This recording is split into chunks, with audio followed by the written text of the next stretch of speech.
서울 디지털재단은 지난해 어린이 교통안전에 대한 연구를 실시했습니다. 초등학생들에게 스마트 안경 등 촬영 장비를 달아서 아이들의 눈높이에서 봤을 때는 뭐가 위험할지 분석한 겁니다. 아이들 등하굣길 안전에 꼭 필요한 연구였고 그래서 많은 언론들이 보도했습니다.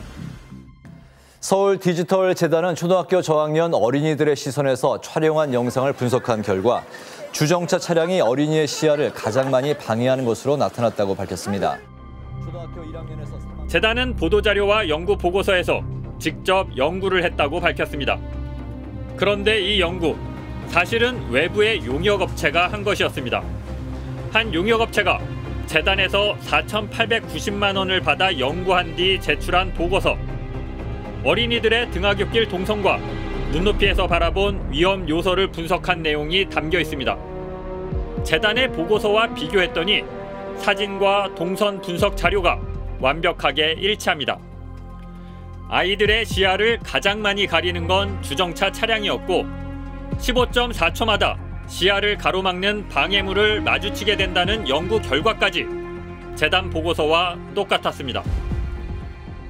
어린이들이 다 등하교할 때 사진들을 다 찍어서 영상을 다 찍어서 인공지능이 자동으로 분석하게 해놨습니다. 데이터 분석도 다 해주신 거 아닙니까 그러면? 네, 맞아요. 저희가 이제 데이터 분석을 주로 이제 용역으로 한 겁니다. 그러니까 용역업체의 연구 결과물을 가져다 자신들이 한 것처럼 포장만 한 겁니다.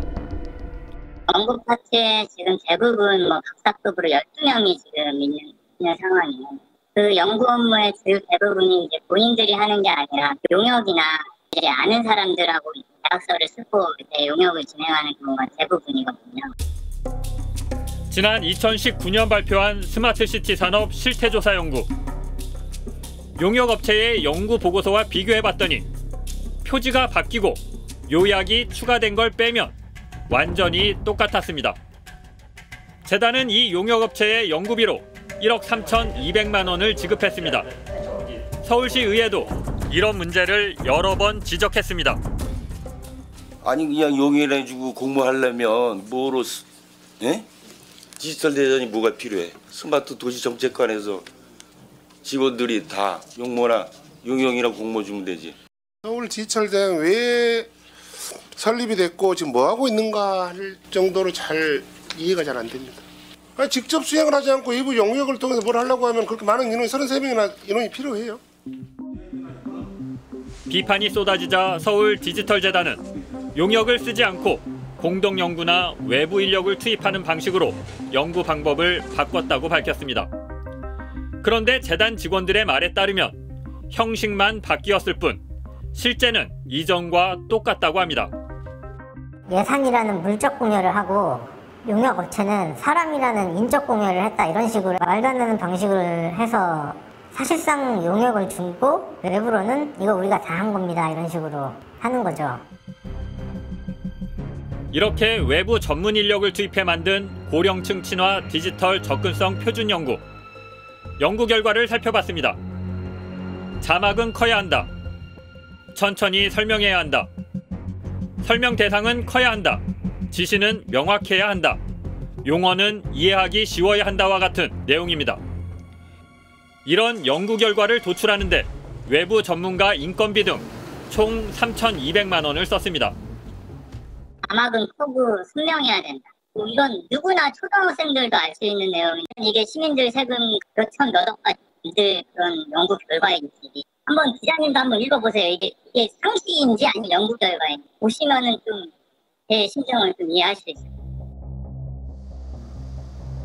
재단이 운영하는 서울시 구로구의 스마트시티 센터. 스타트업 기업들이 무료로 사용할 수 있도록 레이저 커터, 3D 프린터기, 테스터기 등이 마련돼 있습니다. 그런데 재단 직원들은 장비 사용법을 모른다며 장비를 운용해줄 용역업체를 별도로 선정했습니다. 용역업체에 맡겨 운영하는 이 장비 이용자는 하루 평균 0.7명. 그런데도 용역비가 매달 1,500만 원씩 지급됩니다. 재단 직원들은 무슨 일을 하는지 기본적인 업무도 용역으로 해결하고 있는 겁니다. 재단의 비품이나 기기 보유 현황을 파악하는 재물조사도 마찬가지입니다. 매년 해야 하는데 서울 디지털재단은 지난 3년간 한 번밖에 하지 않아 서울시 지적을 받았습니다. 그러자 재단은 지난해부터 외부 업체에 1,300만 원을 주고 재물조사를 맡겨버렸습니다.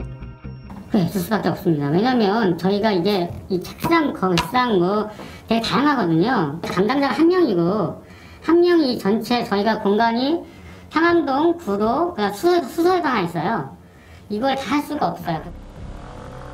이런 식으로 서울 디지털재단이 사용한 용역비는 2019년엔 29억 원, 지난해엔 24억 원에 이릅니다. 이에 대해 재단 측은 용역은 꼭 필요한 부분만 주고 있다고 해명했습니다. 경력계 너무 많은 거 아니에요. 이거 2천만 원 재단이. 근데 그걸 뺀 연구 용역만 따지면 그렇게 많지는 않아요. 매주는 거의 저희이지 않아요. 왜냐하면 하도 지가 많이 나가고. 서울 디지털재단은 26개 서울시 산하기관 직원 만족도 조사에서도 매년 최하위를 기록하고 있습니다. 재단 직원들이 직장인 커뮤니티에 남긴 글들을 보실까요? 연말마다 15만 원짜리 키보드 마우스 세트 다시 산다. 일을 제대로 하는 사람이 1도 없다. 팀장이 무능력한 조직. 양심까지 바라지도 않는데 위법적인 부분은 조심해라. 일머리 없는 인간들의 천국. 오죽했으면 직원들조차 자기 회사를 없애야 한다고 말합니다. 시민의 세금으로 운영되는 기관이 제 역할을 하지 못한다면 차라리 없어지거나 다른 데로 뭐 흡수되던가 하는 게 낫지 않는가 하는 생각. 대체 뭐 제가 왜 왔는지도 잘 모르겠고 재단이 뭐 하는 재단인지 공공기관이라고 하는 작태들을 보면 그냥 개인들 돈벌이 수단으로 활용하는 부분들이 좀 많고 굳이 필요성이 있는지 모르겠습니다. 최악이라는 청년 실업난. 남들은 공공기관 못 들어가서 안달인데 이 재단 직원들은 2019년과 지난해 각각 6명이, 올해도 4명이 회사를 그만뒀습니다.